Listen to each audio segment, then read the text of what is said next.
Folks, remember earlier when I hauled my stamps, the new stamps that I just got, which would be the bats, or the bat wings, and then the BATGIRL. Well, I am one of those types of creative people that if I think it, see it, dream it, and I don't do it, write it down, or say it out loud, or tell someone, I will either forget or it'll never be done. So I went ahead and created my tag. I am in love with what I did. I will just go through and tell you what I did so you can understand. First of all, I had hauled this spooky paper, and I actually cut it down the middle at 6 inches, and then I pieced it. I cut about 3 inches off and 3 inches off and about 4 inches off the center and pieced it together. You can't see the seams, but I pieced it together so it would border all the way around this 5 1/8 inch wide by 9 1/2 inch tag. So that was the first thing I did, which was kind of a chore. But believe it or not, because they progressively got bigger and progressively got smaller, when I did cut them down, they actually fit really, really, really quite well. So I was really pleased with that. Of course, ink distressed it the whole 9 yards. I used another one of the spooky papers for the back, just to border the back. In this, I used quite a few things. So first of all, I stamped her out and heat embossed her. So her wings were heat embossed like this. And this is the one that I was playing with. This was my oopsie one. But I actually colored her as well. And of course, Lancey was no help. He wanted to play the whole time. I also spray painted this pink lace black because I love the dangle on it and I did not have it in black. So I spray painted that black.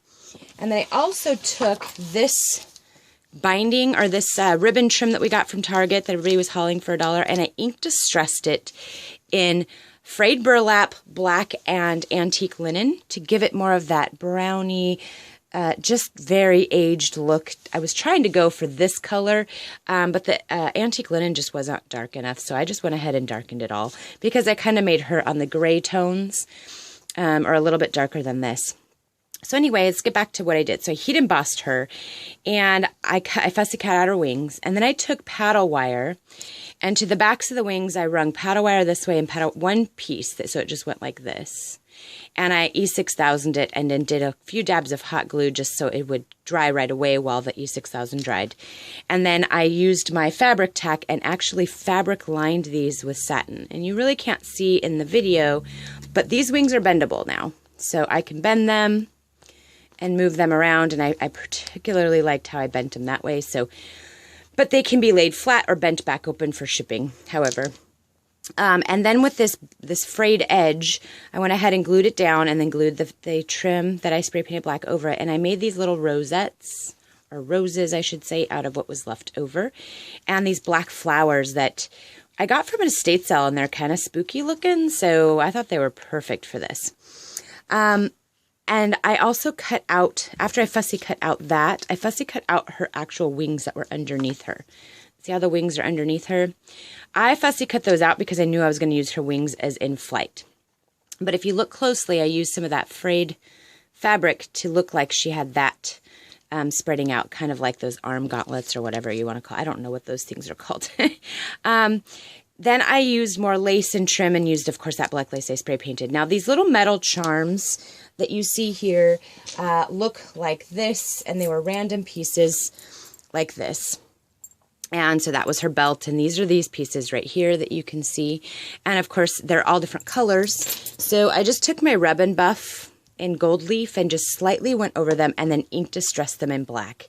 And then I glued, I believe these came from Dollar Tree a long time ago. I glued with E6000 the metal to the metal, obviously, and then I glued some flat back rhinestones. And then, of course, I used some Recollection borders right here and some seam binding to hold it up so it can be hung up. And then itty bitty seam binding lace to border it off, and then 2 layers here.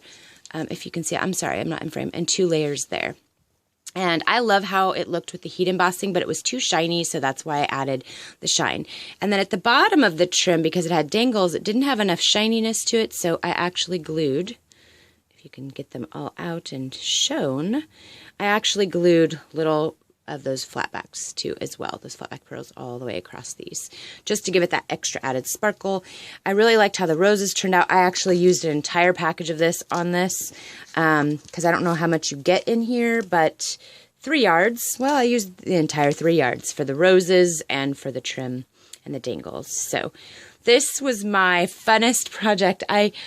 I'm just so excited about this. And I know not a lot of people like it, but it kind of reminds me of, it's mixed media, obviously, but I call it like steampunk, chic, gothic, spooky. I don't know.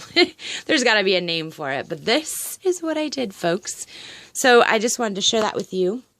And I also went ahead and stamped out this guy, which I'm excited to color.